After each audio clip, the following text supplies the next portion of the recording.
In this short video, we will show you something most people don't realize about what causes us to trip and fall and how to avoid this dangerous hazard. Slips, trips, and falls constitute the majority of general industry accidents and result in back injuries, strains and sprains, contusions, and fractures.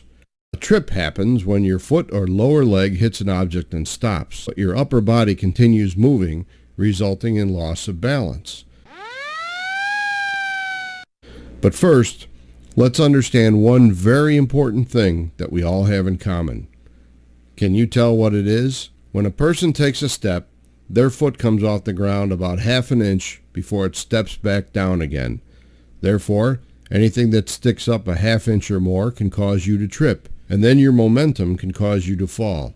If you're lucky, you'll walk away with a few bumps and bruises, but for the not so lucky, falls result in 15% of all accidental deaths and are second only to motor vehicles as a cause of fatalities. What did you trip over the last time you fell?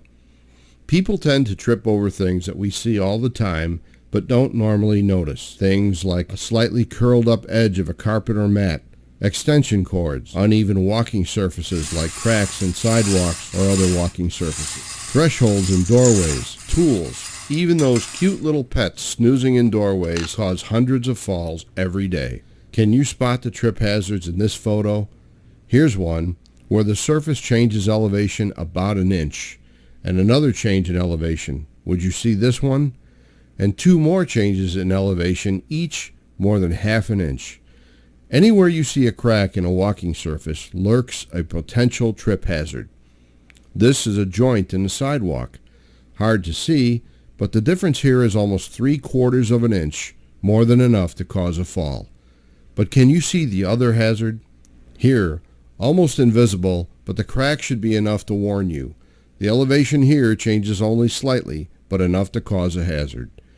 We can get so used to hazards we forget they're there. This one was painted yellow, but it's been scuffed over so many times it's getting harder to see. A common type of hazard is any area where one type of walking surface ends and another begins, like where carpeting meets tile, or the edge of a parking lot.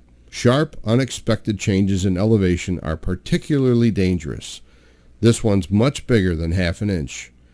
A warning could save a terrible injury or even a life, maybe your own.